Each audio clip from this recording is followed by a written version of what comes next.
Shooting an Elephant by George Orwell is for many academics a story about leadership, a story about failed leadership.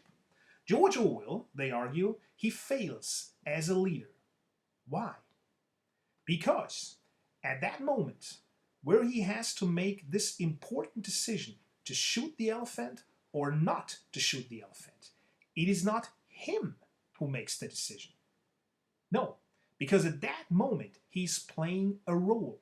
He has assumed the role of the imperial police officer. He acts like he thinks an officer should act.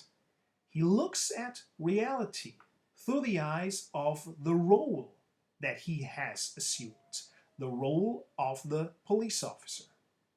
And because of that, he has some kind of distorted version of reality in front of him. And that, in the end, leads to the wrong decision of killing the elephant. Now, I think this kind of lesson is extremely relevant for today. Because when we look at politics today, we will always see politicians who sort of play a role, who are acting, especially during election campaigns. During campaigns, politicians will create an image of themselves. They will assume a role. And now let's pretend they are elected and they are confronted with a decision of similar importance, like the Orwell decision.